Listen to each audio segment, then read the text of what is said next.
Hoy estrenamos el curso de la sección de música. Lo estrenamos con Lola González Ponce, siempre te decimos Lola Ponce.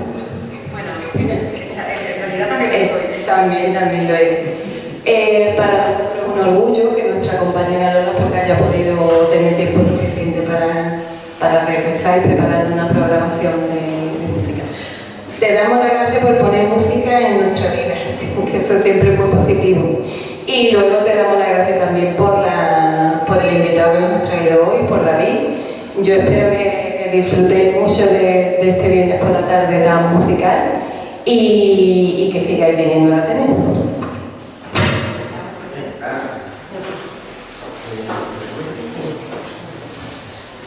Bueno, pues bienvenidos y bienvenidas. Como ha dicho Margarita, reactivamos la sección de música que nunca ha terminado de desaparecer en el Ateneo, pero sí ha tenido temporadas más activas y temporadas menos. Entonces ahora pretendemos reactivarla y la ocasión pues merece una doble celebración, ¿no? Por una parte por el hecho de que se reactive y por otra parte por poder contar con David para darle ese impulso. Es una maravilla poder contar con él. Quien no conoce a David, en el ratito que lo vamos a tener aquí, se va a dar cuenta de por qué decimos que es una maravilla. Yo voy a hacer una brevísima introducción sobre él y con lo que vayáis viendo a lo largo de la sesión va a sobrar para comprobar que me quedo muy corta, ¿no? Porque necesitaría solo una sesión para decir todo lo que da. Para empezar, el hecho de que yo invite a David, para mí es una persona significativa, ¿no? Yo eso no se lo he dicho nunca, pero se lo digo ahora, ¿no? Delante de la gente. David es una de las primeras personas con las que yo me encuentro cuando vengo a Jerez hace ya muchos años, ¿no? Ahora hablábamos de ello tomando un café, que él pensaba que yo era de aquí de toda la vida, pero no. Soy de aquí de media vida, ¿no? Entonces, es una de las primeras personas que yo me encuentro como compañero, ¿no? ¿Te acuerdas? Éramos más jóvenes, ahora somos mejores. Estábamos más jovencitos, pero ahora somos mejores. Y entonces, bueno, pues desde entonces para acá hemos tenido oportunidad de hacer algunas cosas bonitas juntos, ¿no? He tenido la oportunidad, el lujo, ¿no?, de dirigirlo. Algunas veces lo pienso y digo, bueno, pues sí, ya está, lo he dirigido. Y ha sido un auténtico placer y una experiencia súper bonita y súper enriquecedora, por lo menos para mí, ¿no? Y bueno, luego he tenido también la oportunidad de ser, pues, una persona a la que considero cercana y amigo, o sea, como músico es enorme, como persona, pues también lo es.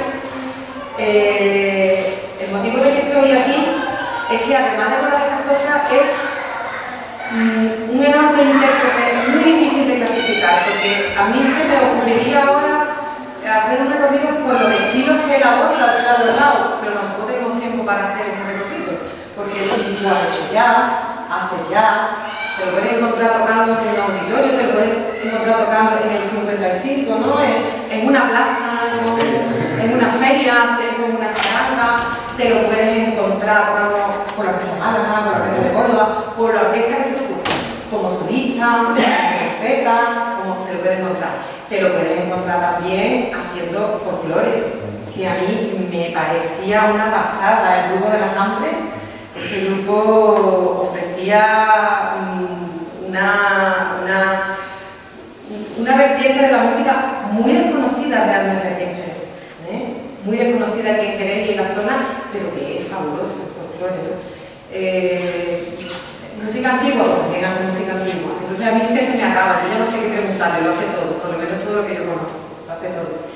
Si hablamos de él como docente, pues no sé cuántos años lleva enseñando, pero a día de hoy es catedrático de trompeta en el Conservatorio Superior de Málaga. Pues no es poca cosa, señores. Yo creo que tener un jerezano, buena persona, simpático, generoso, porque está aquí con todo el cariño del mundo, aquí donde se le llame, que además es catedrático de trompeta y doctor, también es doctor, y todas estas cosas las ha hecho siendo joven, siendo joven porque todavía es joven, no sabemos cómo lo ha dado tiempo. Él es doctor en Historia y Arte por la Universidad de Granada, lo que le ha permitido pues formarse y abordar de forma muy seria el camino de la investigación musical. Al final pues llega un momento en que el recorrido tan enorme, tan intenso, tan diverso que David hace por la música, pues le ha hecho que vaya llamando a distintas puertas y también ha llamado a la puerta de la investigación. Y es por eso por lo que quería yo contar con él hoy aquí, para que nos contara un poco su experiencia en ese sentido. Él es el autor de este libro que tenemos aquí, que lo presentó pues hace casi un año, ¿no? Un libro que a mí me parece fundamental dentro de la historia de lo que son los libros de temática jerezana, pero no es un libro de temática jerezana al uso, sino que es un libro de temática jerezana, pero también es un libro con rigor científico, o sea, un libro de musicología, pero un libro de musicología que puede leer un musicólogo, pero que puede leer cualquier persona que esté interesado por conocer la historia de la música de Jerez. Cualquier aficionado a la música, cualquier persona que se quiera acercar, lo va a entender porque es un libro accesible. Bien, David, a mí me gustaría que tú nos contaras un poquito cómo llega esta llamada a tu vida de la investigación, a partir de qué momento tú, a partir de qué punto profesional y personal tú empiezas a querer transitar ese camino. Bueno, primero de todo, muchas gracias por tu presencia, gracias a la navegadora por la invitación. No exagera que estoy cuando no me la vida. Luego, con respecto a la pregunta de investigación, yo, bueno, mi madre está por ahí, que yo lo sabe, yo siempre he sido un personaje. Lo que pasa es que ya de mayor me puse a estudiar y a indagar. Siempre me ha llamado, por ejemplo, la banda, cuando yo estaba cuando yo tocaba música de maestros de aquí, Marqués Galindo, Bengueret, Andrés Muñoz, propio Francisco Arellana, y me encantaba. Y a lo mejor siempre tenía como, eso fue una especie como de germen que se creó para después llegar al tema de la investigación. Y fue a partir inicialmente del doctorado, ¿vale? Porque claro, nosotros los intérpretes, pues nos dedicamos a tocar, obviamente, y son muchas horas. Para estar más o menos bien, para hacer bien el trabajo, uno tiene que hacer muchísimas horas. No es solamente terminar la carrera, que ya soy trompetista, ya tocar trompeta, nada de eso. Hay que echarle muchas horas, ya lo sabes por su hijo. Y esto es nunca parar. Pero también es increíble. Yo cuento rápidamente, no quiero seguir, no sé, si me pongo un pesado, me escucháis o me pongo demasiado denso, te quiero decir. Si queréis preguntar cualquier cosa que no se nos ocurre contar a nosotros, esto es un encuentro, no es una referencia. Sí, claro que sí, esto es lo bonito. Para mí mira, os cuento rápidamente como conocí la trompeta, porque para mí ponerme la trompeta en la boca es como besar a la mujer que yo más amo en el mundo, ¿sabes? Es esa historia. Entonces, de ahí que no me importa llevar muchas horas con ella, ¿no? Porque algunas veces se puede pesar, que se te va a limpiar. No, pero fue un poco eso. Yo cuando conocí la trompeta, fue porque me gustaba mucho, yo lo cogí la trompeta con el tema este. Y entonces el conservatorio, el que está aquí en esta calle, es un gratísimo concierto del edificio como está. Pues entonces nosotros, los trompetistas, como siempre, con los percusionistas, los vientos que eran metal, nos mandan siempre arriba. Entonces me dieron una trompeta porque, bueno, una trompetilla para empezar. Y entonces, claro, mi madre siempre me enseñaba muy bien y yo cogía el maletín y la abrí. Entonces había como una escalera que subía al ático y era como, no había visto las puertas que ponen como aburriditas así de obra para que se mentira, ¿no? Supongo yo que sea. Entonces, claro, era una especie de rellenito. Pero digo, era como una trompeta, no sabía ni cómo era. Entonces la vi y justo como que daba la luz, o creo yo que yo vi eso, lo mismo no vi eso. Y me dio todo el mitad, y digo, ¡ostras, qué bonito! Me encantó llegar a hacerlo y me llegó arriba el profesor, ¿has visto la trompeta? No, pues sí, como si hubiera hecho el profesor.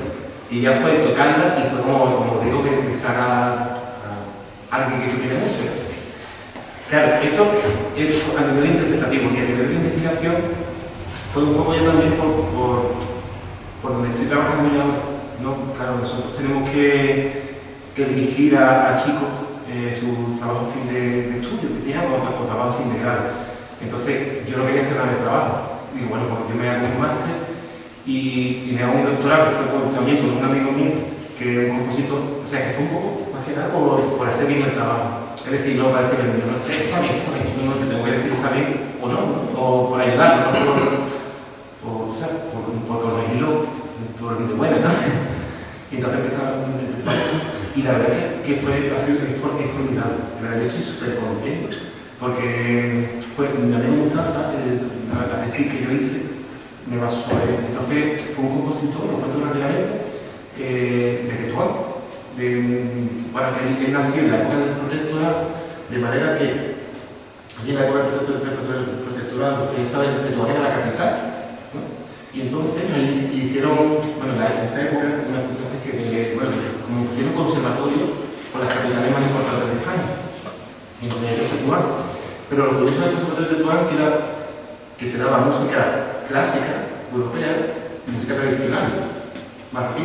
Claro, entonces él hizo una mezcolanza de ambas vertientes, de manera que a lo mejor tomaba una nueva andalusí y hacía una suite, o tomaba, no sé, una música de los náhuatl o música tradicional de bebé y hacía una sinfonía.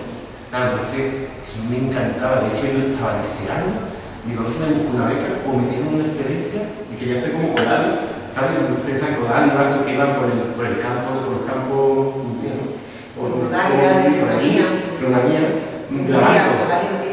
grabando a las señoras mayores para recoger las melodías y a partir de ahí construir su sinfonía. Pues yo no soy compositor, por ahí no, pero yo quería grabar esa mezcolanza de la música que ver bueno, la parte del norte, ¿no? Pero el Magreb, ¿no? Que se unen tantas culturas y la música se interconecta tantas culturas, además eso me parece fascinante. Por eso lo hablando de Alejandro, que el propio pueblo muchas veces crea unas melodías que cosa más bonita. La autenticidad, ¿no? La autenticidad, lo auténtico, lo que emana directamente de la identidad y del tronco que supone nuestro punto de encuentro cultural. Sin duda, es fantástico. Y además una melodía que tiene unas capacidades para armonizar. Porque hay melodías que dices tú, bueno, pero otra, por ejemplo, estaba hablando de este señor de Morricone, ¿no? Que melodía, no puede. Eso lo hace un señor o una señora que está en el campo, la canta, o sea, es increíble, se recoge y se transmite de manera oral. Cuando lo pones en papel se ve tan difícil, ¿no? A veces es tan difícil transcribirlo. Si tuviéramos que leerlo, si a nosotros en el conservatorio nos ponen esa partitura, tardamos un rato en descifrar lo que pone ahí, pero a ellos les sale mientras están funcionando, mientras están sembrando de forma natural, como la bulería, ¿no? Como el compás de la bulería, que si lo tienes que escribir te tienes que marear en ver dónde está el acento, pero el que necesita un poquito de compás lo hace así espontáneamente. Total, que 100 veces. Y después también, bueno, en Málaga me he metido en un archivo histórico que lleva ahí casi 150 años, se estaba poniendo las partituras. Y bueno, pues naturalmente empecé ahí a catalogar el tiempo libre que yo me aburro viendo Netflix, la verdad.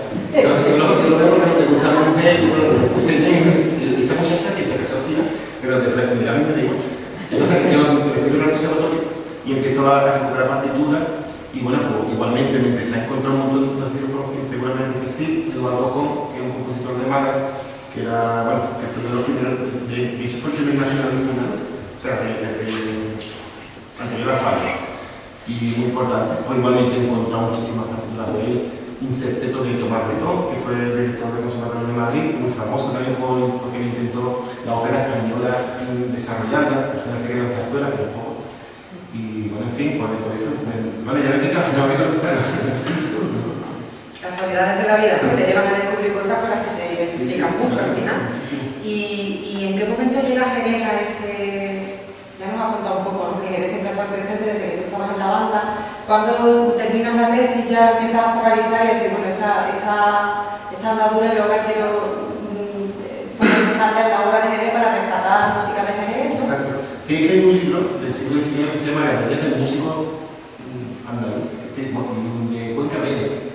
Entonces este hombre era, no me acuerdo dónde era, era de Almería, que recogía los músicos andaluces de esa época, o pintores de Andalucía, es decir, entonces hace una especie de diccionario, y entonces claro, a mí me gusta eso, y yo me lo leía y decía, yo no lo sabía, entonces claro, buscaba, verá, con el tema este de, tanto del máster como doctorado, te da muchas herramientas para poder buscar, ¿no? Vía por exactamente. Entonces, claro, ya uno sabe más o menos a cosas, también hay que tener mucha paciencia, 1, 2, 3, 4, que hace 40 países.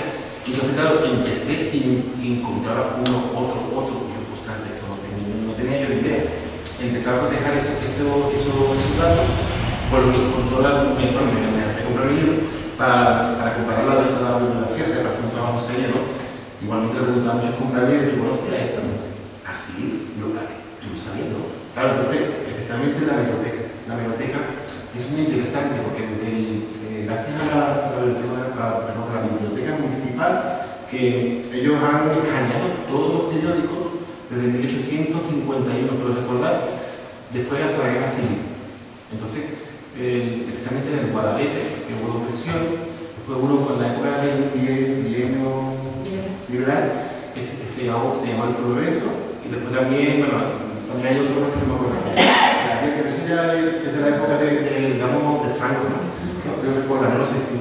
Yo sé que en el Guadalete especialmente, entonces, claro, ahí hay información ingente, claro, como buscadores, ¿no? Porque si te lees todos los periódicos, yo te he hecho leyendo el periódico, pero con los buscadores es más fácil. Muy bien. ¿Y qué idea tenías tú, porque tú luego centras tu investigación a partir del año 1850, o sea, más o menos los últimos 150, 170 años, ¿no? De la historia de la música de Jerez? ¿Qué idea tenías tú, qué pensabas que te ibas a encontrar sobre la música en Jerez en ese momento y qué te encontraste, qué te sorprendió?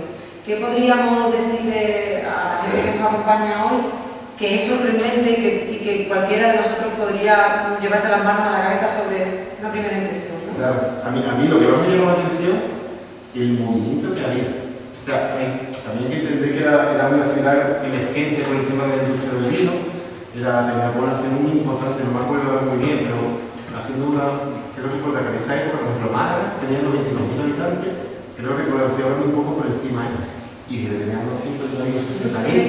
60, ¿verdad? O sea que, de hecho, ahora hay más diferentes.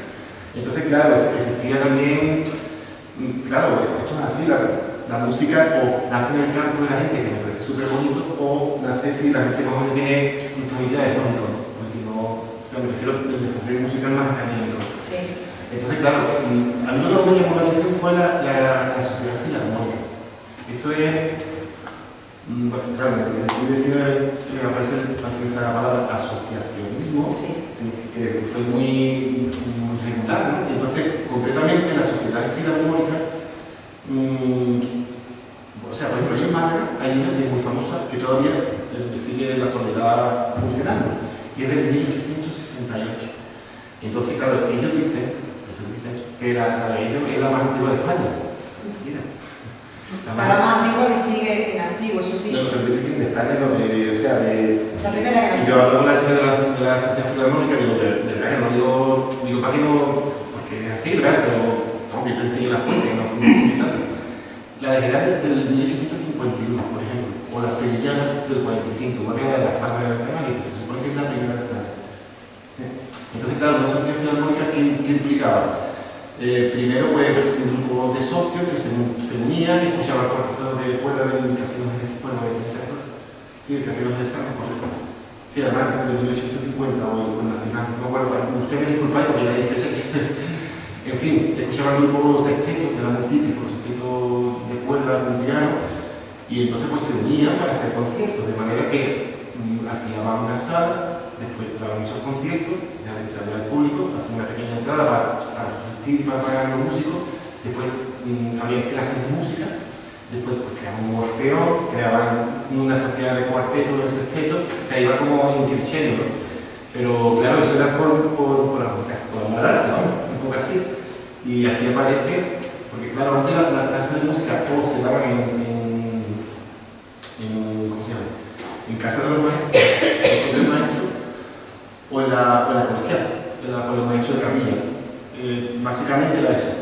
Pero la tercera sociedad filarmónica en 1874, lo que es el primer conservatorio reglado como tal en la ciudad, que tanto queremos. Y entonces, claro, eso, yo no me esperaba eso, francamente. Eso me dejó increíblemente. Y también lo de las cátedras de música de la Ateneo, que fueron al final del 19, que ahí, por ejemplo, el que la llevaba Ángel Fernández Pacheco, que ese fue un músico increíble, el primer premio del Conservatorio de Madrid, y estuvo aquí, o sea, en el Ateneo, que no hemos recordado dónde estaba, pero en esa época. La primera vez que. Estuvo Ateneo. Exactamente, porque yo seguí un montón de años como rumiando y decir que era un tiempo, ¿no? Que era como de prueba hasta que se hizo la Ateneo. Y bueno, y este Ángel Pacheco fue muy orfeo si ven aquí, en el otro tenemos eso. Y la cuestión que es muy interesante, después Martínez Carnet, el pianista, fue el que estuvo Sí, mucho bien.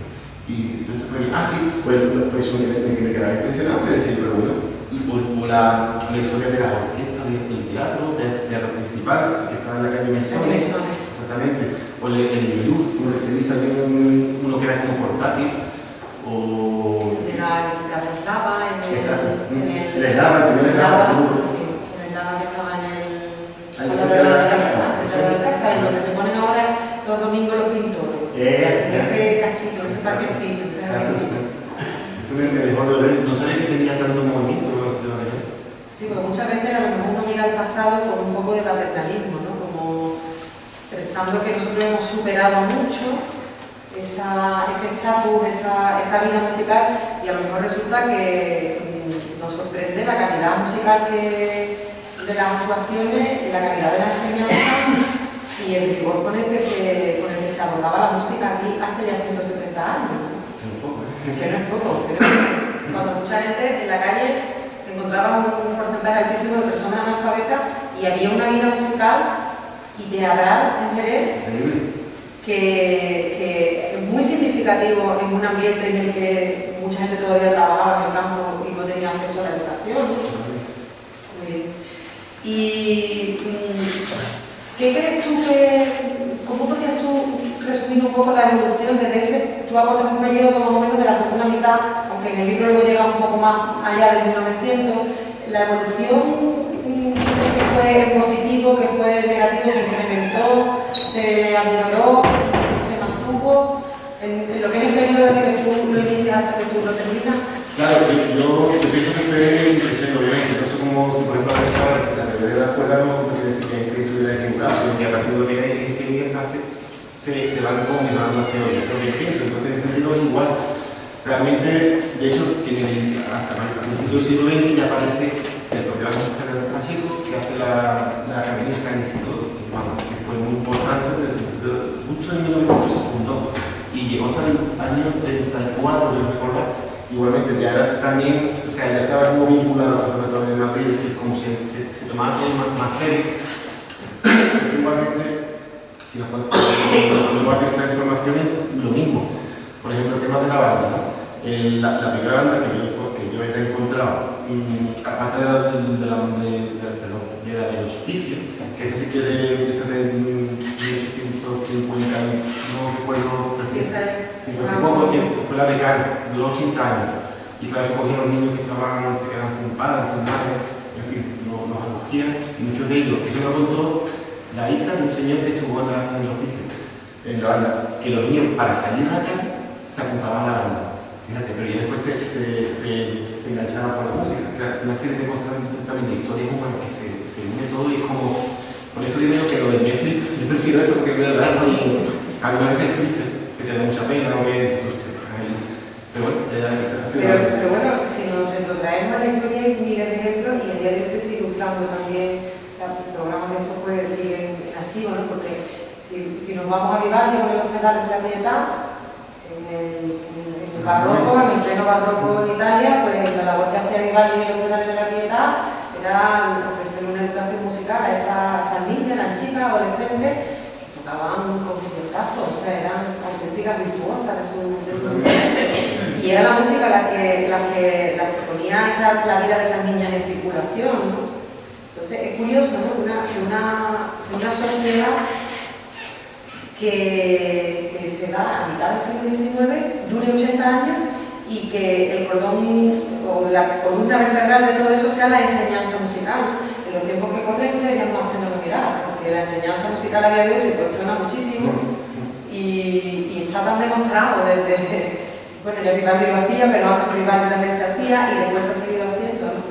Y aquí mismo en Jerez pues tenemos ejemplos de cómo la música ha servido para encontrar muchas vidas. Claro, por supuesto que sí, como la mía misma, ¿no? Gracias a la de todos. Sí, siempre llevaba un niño que tenía la banda a tocar con la gorra que no entraba, y ya me parecía...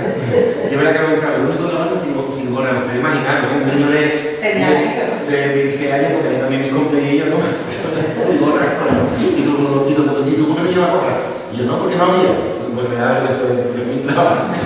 Después lo contaba. Ha habido mecenas de Jerez que has comentado en el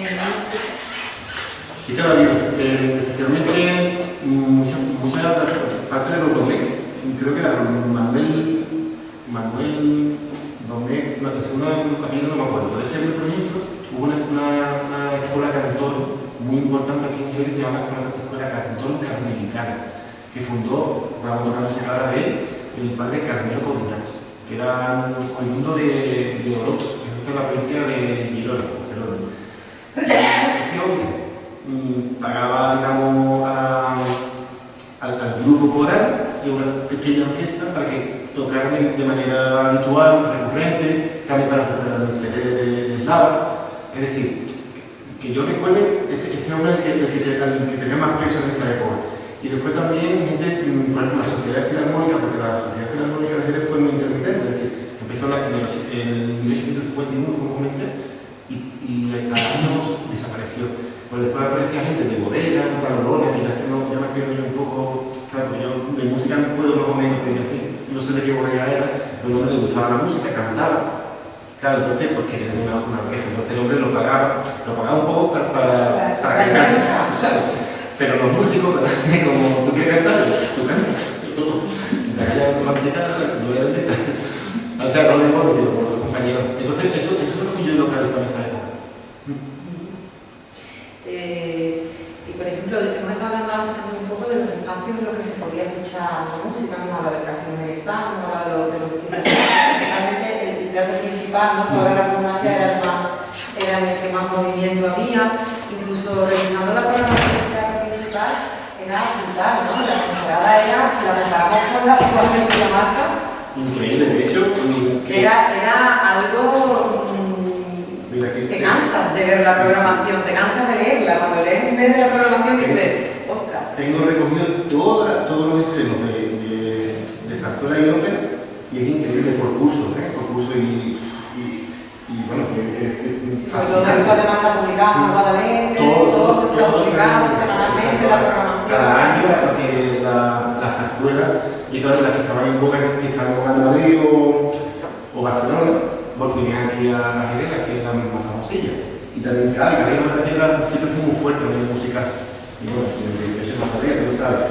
Y Sevilla también. Y en Jerez también, lo que pasa es que Jerez siempre, y lo digo esto con mucha pena, y no lo digo por usted, porque yo sé que usted no tiene ese espíritu, pero es verdad que es muy complicado para nosotros estar de Jerez, Jerez complicado. Sí. Porque si no es por gente que se muere, como Magdalena, ¿sabes? Si no, esto es como que se muere, es muy difícil. Ustedes imaginaron que, vamos, me dedico a esto, pero un músico, como intérprete, puede subsistir aquí, o porque es un buscador, que también lo conozco, y me quito el sombrero con ellos, o porque trabaja en el conservatorio o instituto, ¿sabes? Si no existe una banda profesional en toda la provincia de Cádiz, la única provincia que no tiene ninguna educación profesional, ni orquesta ni de Leo. Y si hay una orquesta que se pelea con gente músicos de aquí, que son pedazos de músicos, siempre hay problemas, ¿no? Pero eso es desde siempre, desde 1865, que tengo yo constancia en la primera banda. No es una cuestión de signos políticos, yo de política no tengo ni idea, tampoco tengo mucha idea, ¿verdad? Sino que siempre veníamos el alcalde de turno, con todo el respeto, que a lo mejor no le interesaba la música, y bueno, como que estamos hablando, que nos tienen contrato firmado. Y los músicos viven de eso, ¿no? Porque claro, con este momento, como he dicho yo anteriormente, hay que echarle mucha ahora, para que suene más o menos que. Entonces, claro, siempre estamos castigados, siempre, es increíble. Yo digo lo de pueblo a nivel cariñoso, pero el pueblo que hace es fastidioso, y no por ustedes, obviamente, sino por las personas que están en el momento concreto, siempre resulta que hay alguien, igualmente pasaba en la orquesta, hasta inclusive, por ejemplo, hay cosas que, lo que pasa es que el diario, el periódico siempre defiende a los músicos. Por ejemplo, decía, a lo mejor los días de la feria de Canal tienen que tocar la banda, por ejemplo, ¿no? Estos días ya le tocaba la banda y no cobraba hasta. Claro, esa mujer tenía que comer y tenía que. Claro, daba sus clases particulares y todo eso, pero no tiraba para adelante. De manera que llegaba un tiempo en que se adaptaban y decían, bueno, pues ahora hay que tocar el día de San Antón, que se llamaba de otra forma, el día de la raza, o sea, hay un montón de fiestas de ese tipo. Y la banda no iba a decir, o nos pagan o vamos, no lo pagamos, pues no es una. Entonces, ¿sabes lo que ha confiado con el ayuntamiento? Ah, sí, pues llamamos a una de Sevilla o de San Fernando, que le costaba más caro y le pagaban el título. O sea, eso como que fue. ¿Eso pasa aquí? Sí, eso es la segunda experiencia. Sí, eso es así. Y claro, entonces, ahí cuando pasaba eso, el diario salía defendiendo sobre los músicos, me encantaba, era como Superman, ¿no? Era como, tenía muy más. Y defendía a los músicos diciendo, pero ¿cómo hacéis esto? Y entonces ya, no, es que tal que cual, nosotros que no sin música. Pero entonces si tenéis dinero para pagar a la banda de Sevilla, así, ipso facto, porque no pagáis los músicos lo que le debéis, ¿no? Porque parece muchas veces que eso es así, que el músico es como, que, bueno, ¿cuántas veces, verdad? Tú que estudias música, ¿y qué más? Como que qué más. Son 14 años. Como que digo, ¿y qué más? Ok, como es una cosa que te gusta mucho hacer, ¿qué más te da hacer eso cobrar, no? Claro. En fin, que un poco así, lo que pasa es que concretamente, bueno, en Jerez toda la provincia de Cádiz, pero Jerez concretamente, yo creo que tú incluso habrás reflexionado acerca del tema y tendrás incluso habrás llegado a ciertas conclusiones de lo que puede ser así, que a lo mejor no es el momento de trabajar, ¿no? Pero yo también lo tengo. De por qué puede, en parte, de por qué puede ser.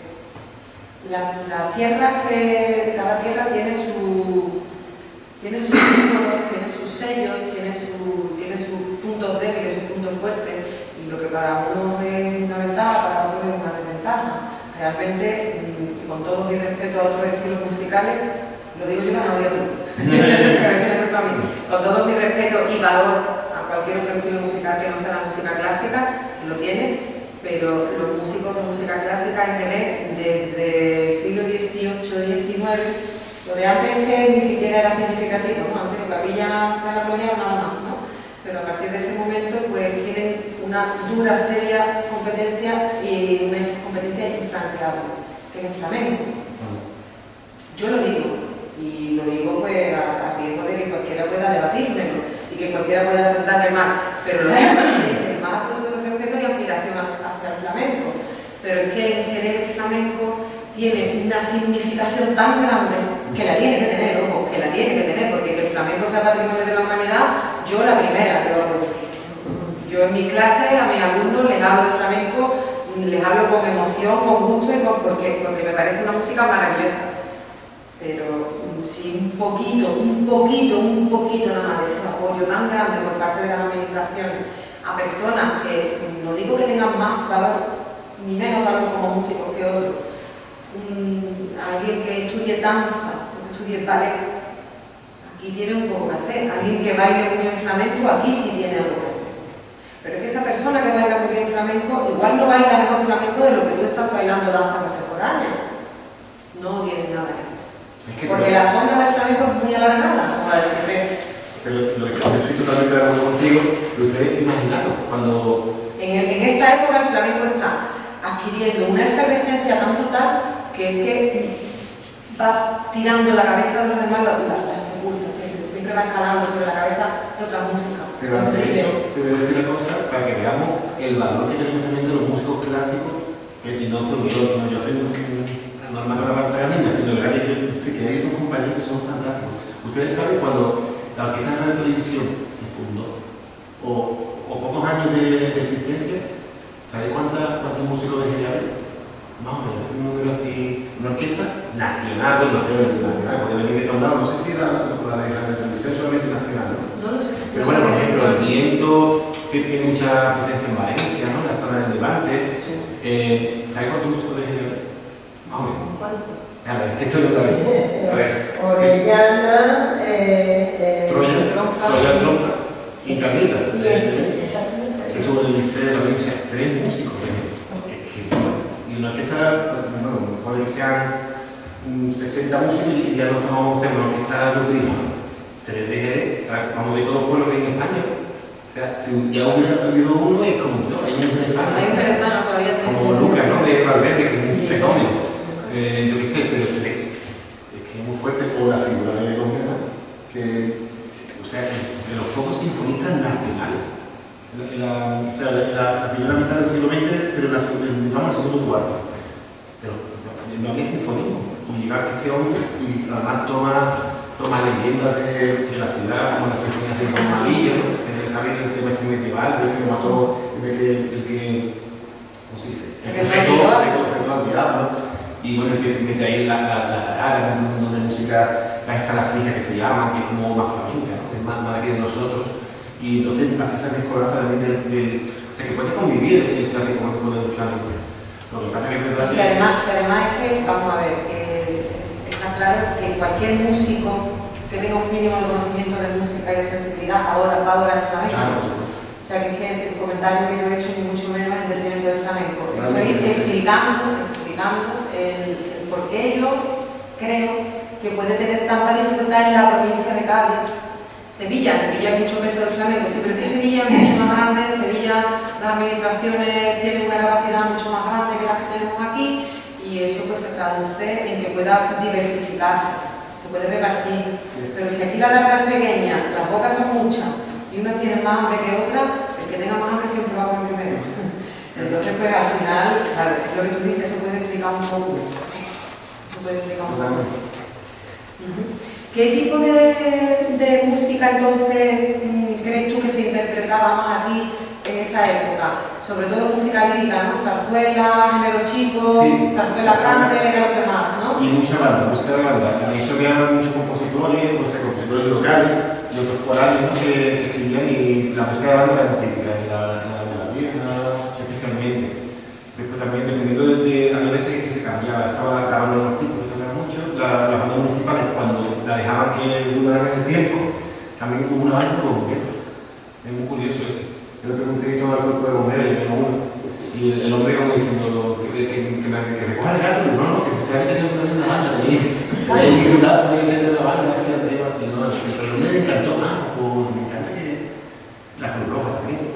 Sí. Banda de música, entonces, esa es la música que más se escuchaba. Y normalmente lo que hay pues, son transcripciones de polcas, mazurcas, música de salón, ¿no? Y también también transcripciones de música sinfónica. Claro, eso te iba a decir, lo que sí que había, o sea, muchas. Sobre todo música para la escena, que se llama, ¿no? Zarzuela, números famosos de ópera, pero la música, digamos, de cámara, que es la que es la de pequeño formato, se hace en la Sociedad Filarmónica. Y gracias también a la Sociedad Filarmónica se hizo la primera música, o sea, se puso en escena, que yo tengo constancia, en el 1883, no recuerdo, la primera música para orquesta. O sea, la gente iba a ver una orquesta. Iba a ver la orquesta de Foso que está tocando y la gente de la zarzuela haciendo, que es fantástico, porque no lo estoy criticando, sino que la gente iba a escuchar música instrumental entre los valles, que muchas veces eso es complicado porque te tiene que gustar mucho o entenderla completa. Es como escuchar la música per se. Es como entenderla así, ¿no? No con el canto, que estamos bien, que no lo estoy criticando, pero eso es como más duro. Acompañar la música de otra manifestación artística, como puede ser la danza, la escenografía, la literatura, la interpretación. Entonces, es difícil que no te guste porque siempre va a haber algo con lo que conecte, algún estímulo que llame tu atención. Pero ir a ver un concierto de música exclusivamente instrumental requiere una resistencia en el oído, ¿no? Y una cierta preparación o predisposición. Recuerdo que aquí en esa época, o sea, fue a finales del siglo XIX, había un músico que por eso un pianista excelente, se llamaba Baldomero Escobar, primo de Baldomero Escobar, y entonces este hombre estuvo de profesor en el Conservatorio de Madrid, y cuando vino, o sea, la orquesta de la Sociedad Filarmónica, ya os digo, fue en el 1883, si no me falla la memoria, hizo una pieza orquestal, más también vino a tomar un concierto piano solo y orquesta, un tal, no sé si lo conoces, seguro que sí, Oscar de Tarcino, que fue un pianista súper famoso en la época, húngaro, y falleció por aquí. ¿En qué sitio se hacían esos recitales más íntimos, como por ejemplo recitales de piano? ¿En el casino normalmente? En el casino o en la propia sede de la Sociedad. Y en tiendas, ¿no? Y en tiendas de instrumentos también se daban muchas veces recitales. Eso es muy interesante porque, mira, esta mañana estábamos haciendo una visita al Centro de Luz de Flamenco precisamente con alumnos, ¿no? Y les contaban de cómo se hacían al principio con los fonógrafos los recitales de máquinas parlantes, ¿no? Claro, la gente no tenía dinero para comprarse todo el mundo un fonógrafo, eso era algo impensable, ¿no? Entonces se hacía en teatro o en las tiendas que lo vendían exhibiciones del fonógrafo, de la máquina parlante, y la gente decía, a ver, habla, grababa y decía, ¿no? Una cosa así, pues era algo un poco parecido. La gente no tenía dinero para poder escuchar música en sus casas y en la misma tienda para promocionar los pianos, para promocionar, pues se daban recitales de... Es una cosa que ahora nos resulta muy rara, ¿no? Imagínate llegar y hay alguien dando un concierto, ¿no? Pero eso en el siglo XIX era muy frecuente. Claro que sí. En la calle Lancería era todo el tiempo. No, bueno, yo creo que la calle Córdoba sí que son muchas, son unas cuantas, yo aquí he recorrido hasta las tiendas. La tienda, incluso hasta lo que se publicitaban, deja aviso aquí si quieres que vaya a cenar el estudiante. Este libro tiene una cantidad de detalles que tú lo estás leyendo y estás respirando el ambiente musical del Jerez de la época. Es una maravilla. Sí, lo es. Un tal dirigió que ese hombre hizo eso como una tienda que llegó a ser más importante, según decía él, también habría que verla, pero bueno, sí que es verdad que Anton Rubinstein, que el montaba, que es súper famoso, ese pianista también, para su gira por aquí por España, pidió los pianos maestros, pero los probando. También en la Eslava también estuvo allí para probar armonios.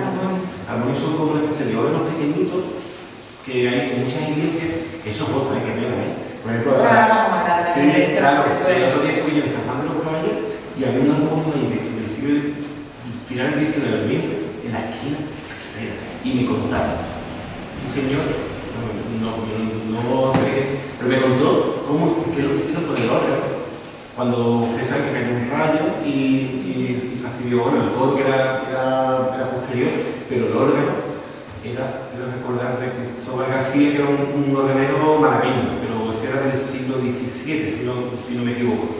Pues lo tiraron. Esto está antiguo, como estaba un poquito tirándolo. Bueno, de los órganos, eso hay que hacer otro día, otra. Qué lástima. Es que, ¿sabes? Yo cuando leía, cuando me cuentan, me dijo, prefiero no saberlo, ¿sabes? Lo que pasa es que es verdad que hace poquito, ¿no? Pero también forma parte de la historia de la música, no solo de Jerez, sino es bastante generalizado. Eso que cuentas de los órganos es bastante generalizado. Pero mira, yo pienso una cosa, que hay que decirlo porque, sobre todo para tomar conciencia. Por ejemplo, lo que voy a contar muy fuerte, en el archivo que tenemos en Málaga, o sea, ese archivo está no exagero, desde el 1880 se está metiendo en cajas, ¿no?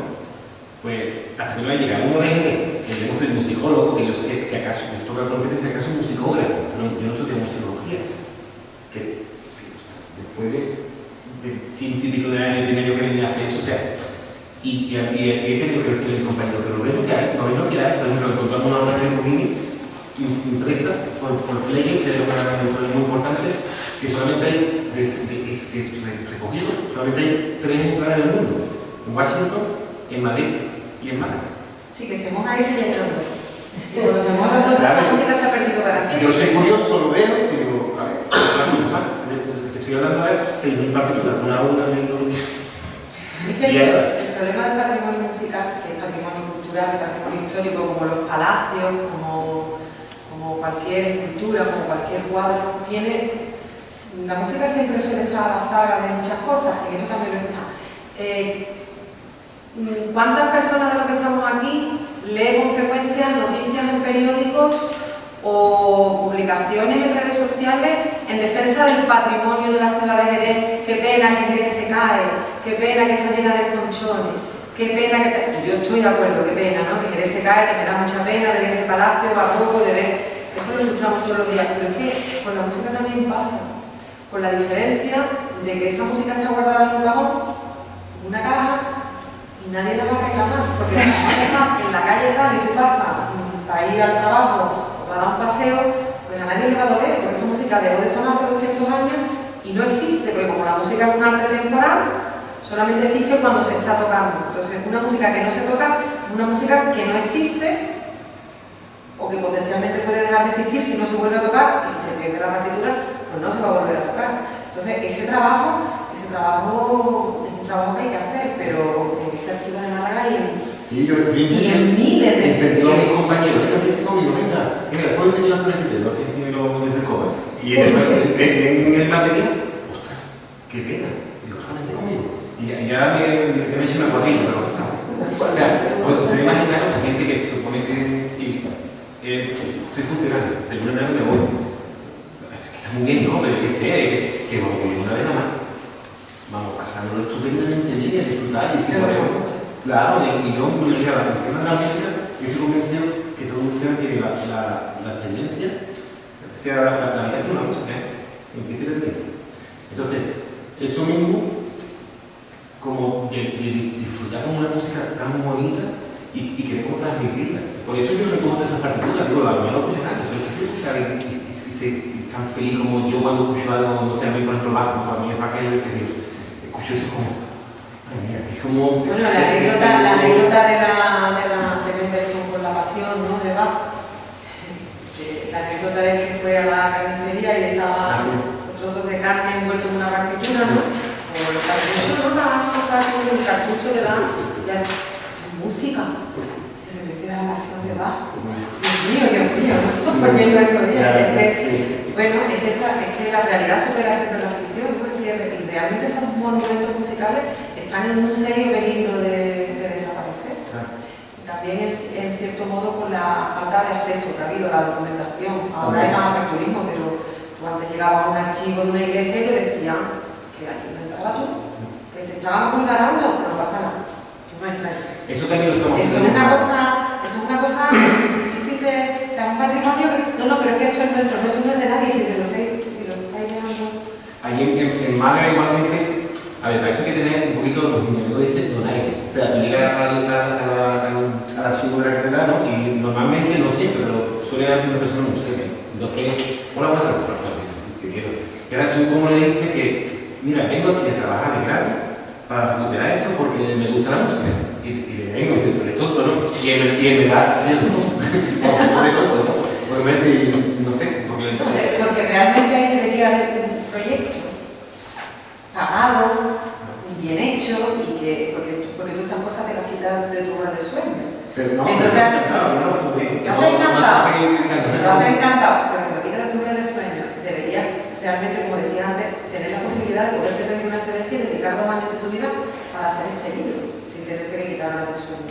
Eso es lo que se hace en el CSIC, cuando se quieren hacer vacunas, cuando se quieren hacer cosas. Es cuestión de darle importancia y prioridad dependiendo de qué cosa. Yo sé que las vacunas son fundamentales, no tenemos que salvar vidas, pero que esto también salva vidas, esto es cultura. La cultura salva la vida de mucha gente. El problema es que invertir en cultura pues es algo que ya es más difícil de encontrar que se invierta en cultura. Yo pienso que es progresivo, ¿viste? Como, poco a poco. Claro, yo por lo menos siento eso por... Ya digo, intento hacer cosas que no es la palabra, no digo de engañarlo, sino pero de engañarlo para hacer algo bueno, no para hacer algo malo, ¿no? Y también decir, como yo sé que hablo de la misma hace, decir, esto es importante, ¿sabes? Como, no sé, que es importante y darle poco a poco. Yo sé que esto es paulatino, yo seguramente no lo voy a ver, pero yo lo voy a intentar. Pero puedo aportar Pero pasa bien, no pasa bien. Pues sí, ¿qué nos puedes contar tú, David, que tú esto lo has trabajado mucho de la música que se hacía en las iglesias de Jerez? O sea, qué estilo de música, qué tipo de música, quiénes hacían esa música, en qué ocasiones, si era una actividad continuada, si era una actividad puntual, y qué figuras así más destacadas has encontrado. Pues mira, concretamente, la verdad que había mucho movimiento.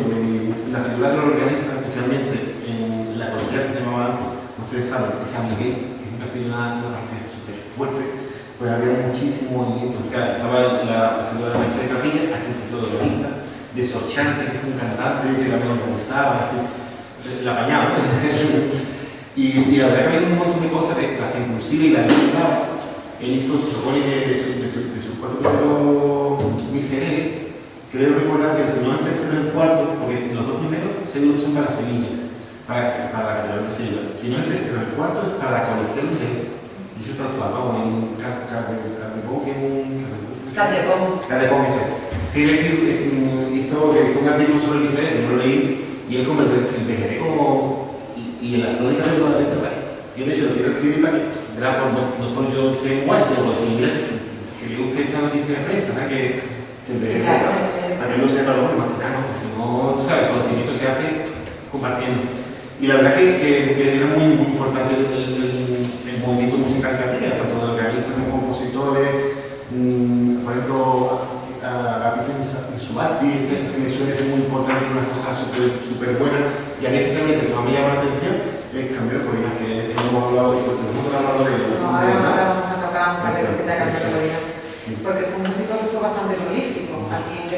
Carmelita. Entonces, si te parece, vamos a tocar. Yo creo que es el momento, ¿no? Si nos ponemos un pesado por dentro. Esta partitura, además, tenemos que agradecerle a David pues, que está haciendo un trabajo no solamente de investigación y publicación de sus libros, sino también está haciendo un trabajo de edición crítica de música escrita en Jerez y para Jerez. Y eso es una maravilla, porque eso significa que los atriles de toda persona interesada en la música de Jerez, esta música puede volver a sonar. Eso es restituir el patrimonio musical, esa es la restauración del edificio de la música, ¿no? Ponerlo en el atril y compartirlo con el público. Y yo creo que eso es al final la finalidad que tiene todo esto, ¿no? ¿Eh?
Canciones de las que él compondría y que sonarían en el Carmen, ¿no? Hoy están sonando en el Ateneo, pero están hechas para que sonaran en el siglo XIX ahí, ¿eh? Nos asomamos y lo vemos, ¿no? Pues ahora están sonando aquí en el Ateneo.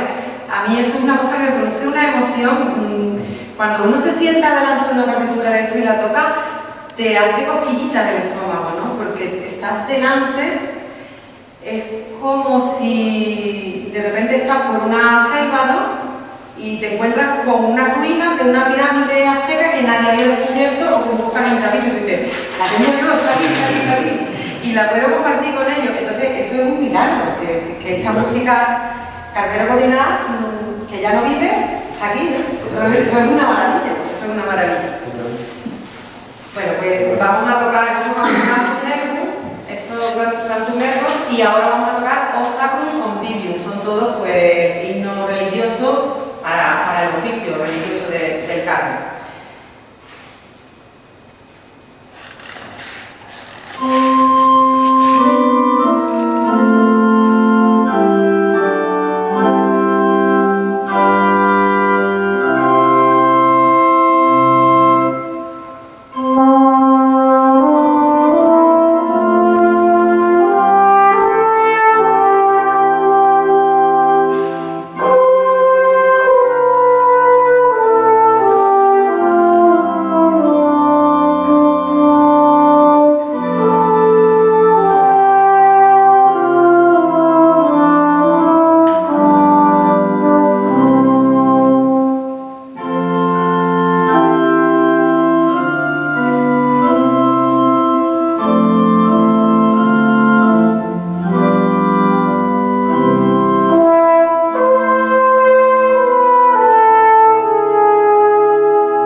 esté digna de compartir y digna de que esté en los atriles de las iglesias, ¿no?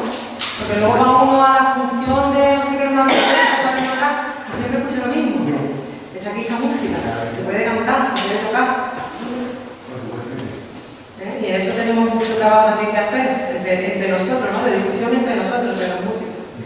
Vamos a hablar, si te parece, ahora un poquito sobre la música académica en cuanto al acceso que tenía la población jerezana a la educación musical.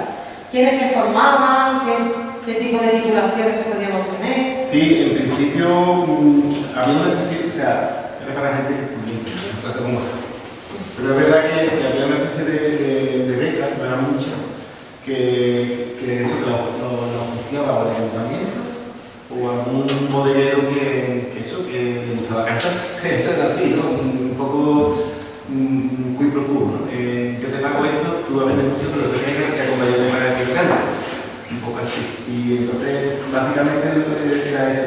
Esto también ya en el siglo XX sí que aparece, por ejemplo, en la Ateneo, sí que ven que la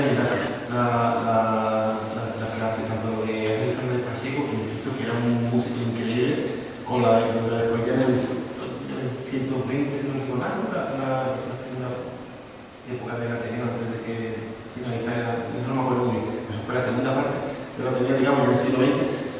Martínez Carmen, que tuvo su... Y era un jovencito en aquella época, pero que siguió trabajando... Sí, y ahí sí que es verdad que se hacía gratis, bueno, para los ateneístas tenían un poquito de más, normal, ¿no? Era para toda la gente. Y también hubo una sociedad, esto ya en el siglo XX, que se llamaba La Armónica. Y la llamaban... Sí, la llamaban un músico que era ciego.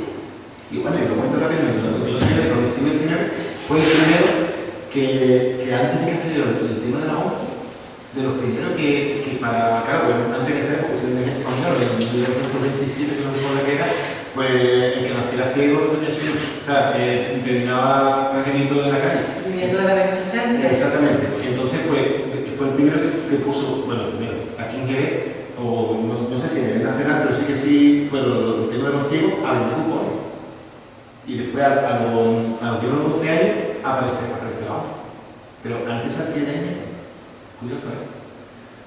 Pues este hombre sí que había más la música al público. De hecho, se traía hasta métodos de Barcelona con braille para que los niños ciegos aprendieran a Pero leer. posiblemente también por su condición de tener dificultad al acceso a muchas cosas, eso te hace ponerte la piel de otras personas que tengan dificultades y hacerlo accesible. Bueno, la historia de la música está llena de músicos enormes, ¿no? Ciegos, ¿no?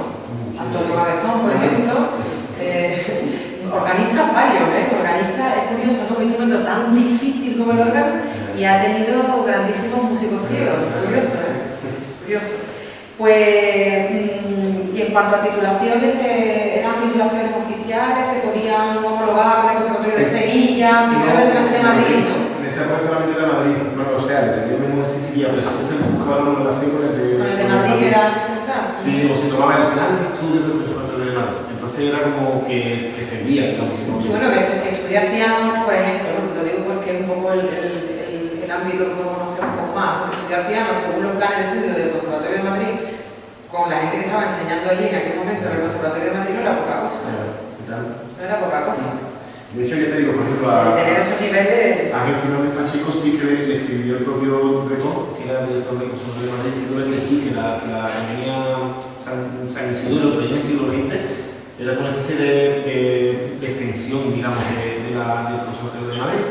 Igualmente que una extensión de la Santa Cecilia de Cádiz, que fue un conservatorio súper potente. Y que ahí tuvo que ver algo Falla, ¿no? También en el Conservatorio de Santa Cecilia.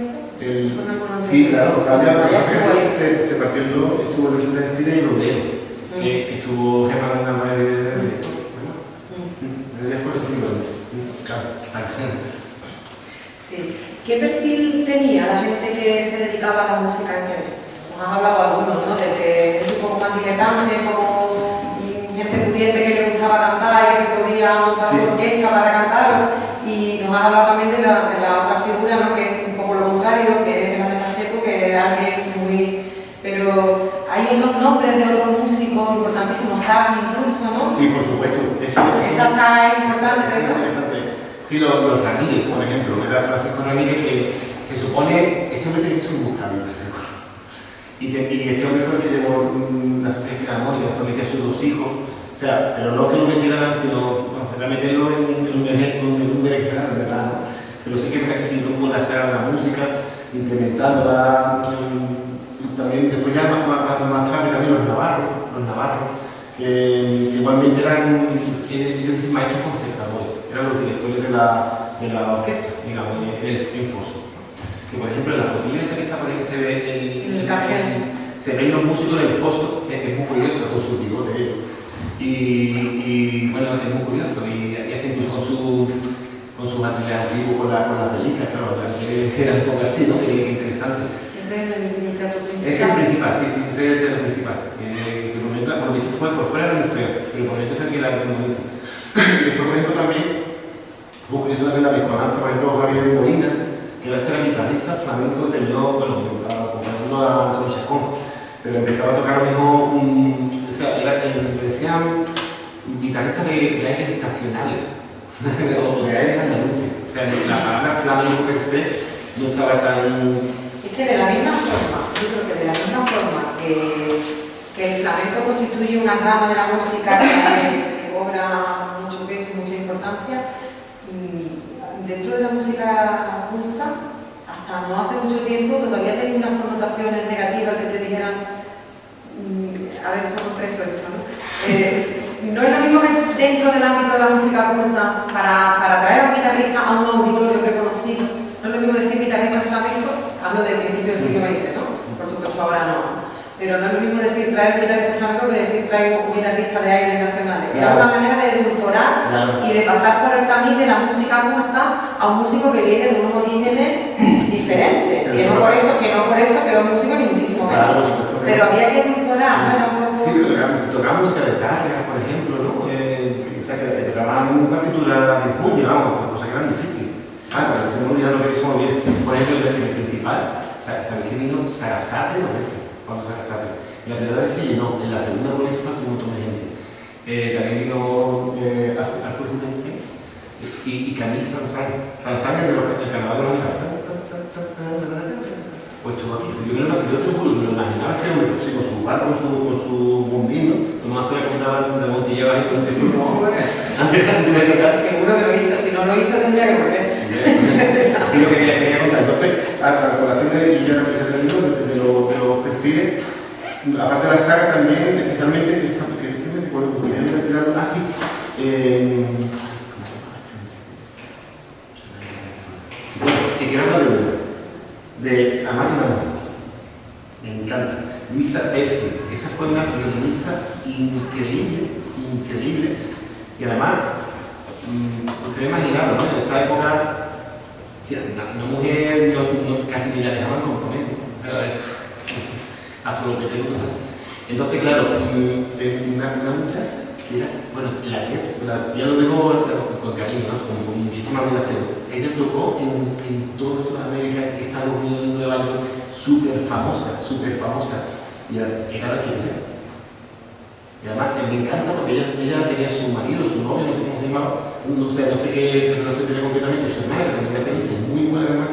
Ella, por ejemplo, su hermana era visitación tesis de Bellido, porque antes cuando se casaban era el de tal de Cuadra Pascual. Ella era Luisa Pérez, yo no soy de nadie, fui yo.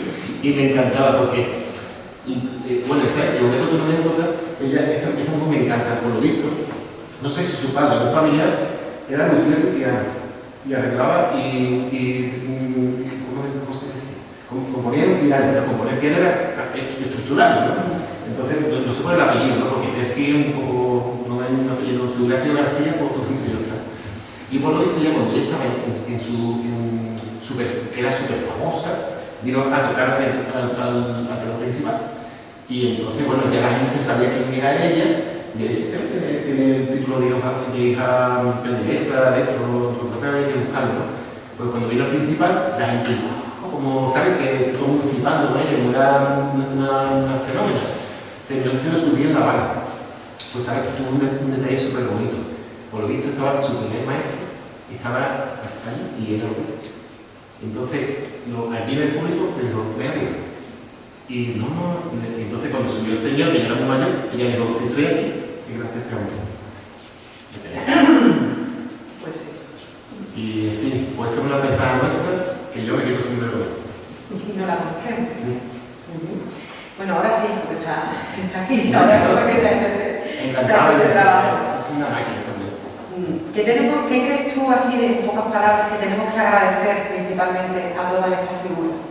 Porque además, no hemos hablado de eso porque tampoco nos vamos a meter, pero grandísimas voces, ¿eh? Sí. Grandísimos solistas, ¿eh? Líricos. O sea que ahora hablamos de Jerez es una tierra bien abonada para el canto, pero no desde ahora. Ahora tenemos a Mayor, tenemos a Maribel Ortega, tenemos también, ay que se me va el nombre, María Guerra, tenemos estas tres personalidades que son lo más representativo de lo que es la lírica en Jerez, que no es poco, que no es poco, pero que no es de ahora, que viene de mucho más atrás. Sí, por ejemplo, este mismo, el José García Riquelme, ¿no? que era abogado de la Armada, no sé qué, y le gustaba cantar. Y una vez fue allá a Santa Cecilia de Cádiz y estaba Falla, que fue un concurso, y estaba Manuel de Falla allí en el tribunal y le encantó, le dio el primer premio. Entonces él me dice, bueno, pues se fue a estudiar a Sevilla con un maestro y le encantó, se fue a Italia y bueno, allí era vivo, pero bueno, increíble, todo el mundo con Riquelme espectacular, súper famoso. Y el hombre después, a él le gusta pensar, se daba su gira por todo el mundo, pero por todo el mundo, Este es otro fenómeno. Y se venía a él y a lo mejor apoyaba muchísimo a él.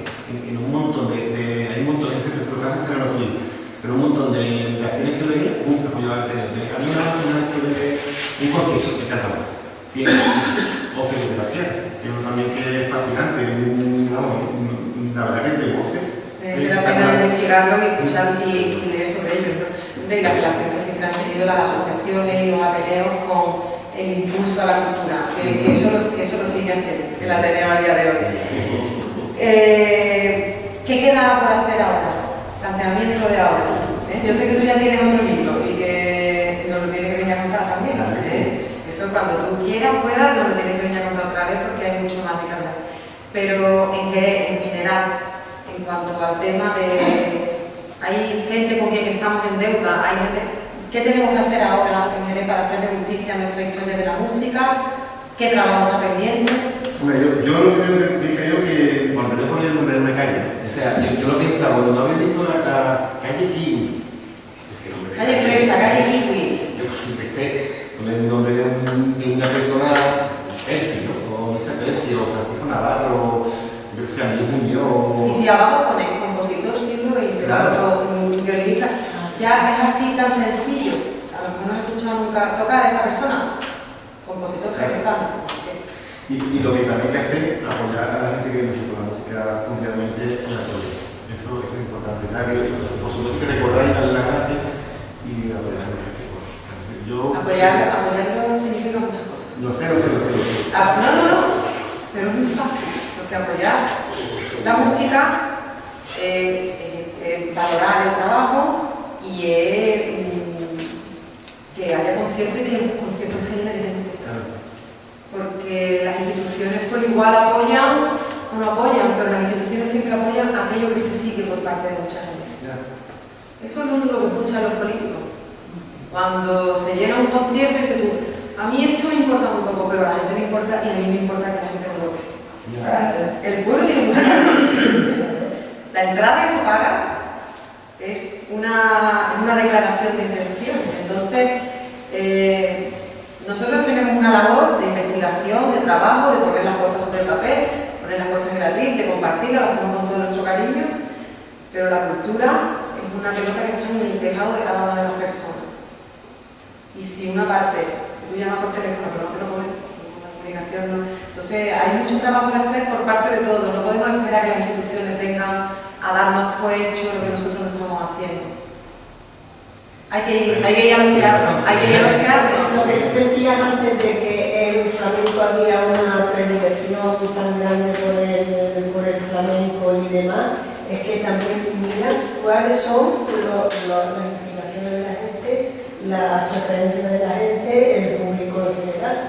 Si ha habido programaciones, por ejemplo, en el Teatro Villamarta, que han traído a artistas de primera calidad y después resulta pues, que el público no responde, o si Se programa otra está no sé dónde y hay más gente en el escenario que en el patio butaca, todas esas cosas después no le dan. Se programa en otra dirección, exactamente. Claro.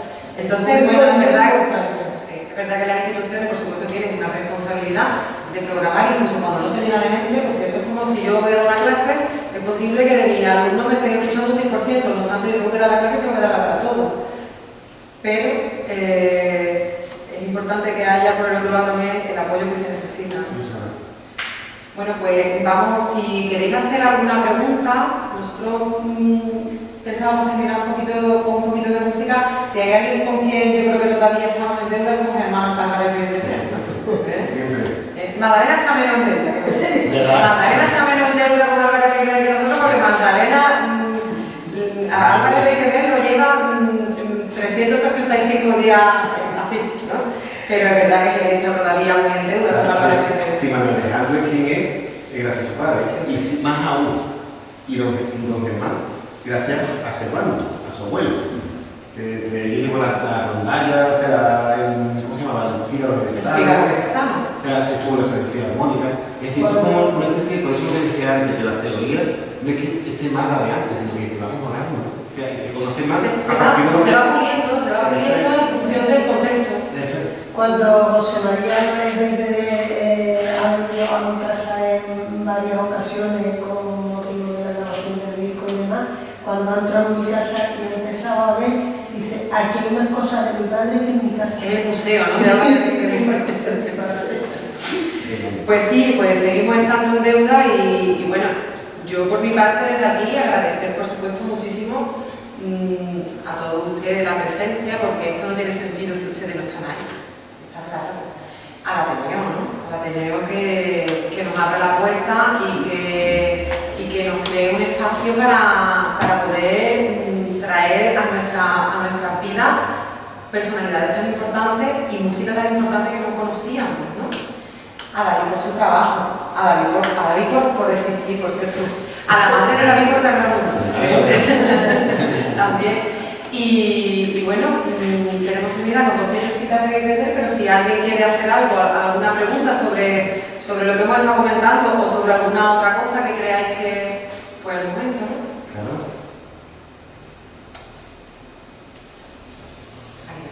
Yo voy a comprar camisa. Ha quedado todo muy claro. Bueno, pues... Os han aplaudido cuando habéis interpretado piezas musicales. Y yo pido un aplauso para ellos por sus intervenciones más de la música.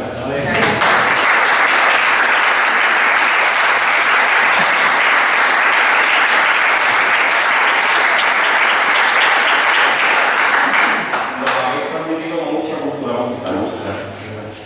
También agradezco de verdad vuestro tiempo, que la hayáis invertido nosotros, yo les agradezco mucho. Y por supuesto a la gente de la tele, que siempre se lo mando, que es mi navegadora. Y bueno, la gente que la veo aquí, los tenis son muy guay. Es que esto, David, eso pues tú no lo vas a decir, pero lo digo yo, esto es un privilegio. No al alcance de poco, porque tú estás al alcance de cualquiera, estás publicando un libro, ¿no? Pero esto es un privilegio, porque esto es algo que todavía es pues, una delicadeza, ¿no? Una pequeña cosita que ha disfrutado muy poquita gente, que poco a poco pues, se va a ir dándole cada vez más difusión, pero a día de hoy nosotros conocemos algo que conoce todo y muy poca gente. Esto es verdad, es la verdad. Entonces yo creo que nos podemos sentir todos muy afortunados, lo celebramos mucho. Cuéntanos tú, que eres quien ha editado los arreglos de esta pieza que vamos a escuchar de don Germán Álvarez Bequerer son de David. Los ha arreglado. Eso hace muchas cosas, pues ahora le pasa que no hace nada.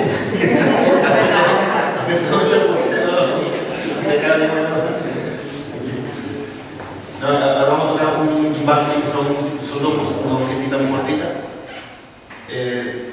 Un vals precioso, a mí me encanta, de la juventud de 1916, que me pidió un hermano que estaba destinado en la banda de infantería marina de El Ferrol. Y es muy bonita, yo creo que es muy bonita. No, el álbum de la juventud. ¿El qué? El álbum de la juventud. Sí, sí, todo lo conoce, ¿verdad? Vale.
Que lo cuento rápidamente.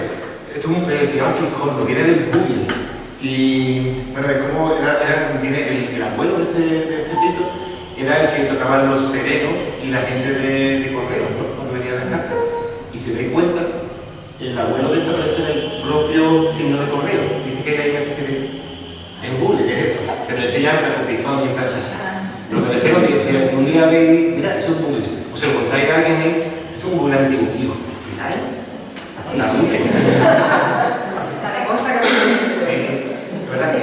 solo he aprendido yo que la tenemos. Las cosas que se aprenden que la tenemos. Bueno, pues esta que vamos a tocar también es del álbum de la juventud, ¿verdad? Que como vais a comprobar, pues tiene un carácter así como un poco de canción de juego infantil, ¿no? Una canción popular de juego infantil muy divertida. Se llama Al Iggy, Al Iggy, Al Iggy. Y es de 1929. Yo no sé muy bien lo que significa eso. No sé si está en otro idioma, no sé.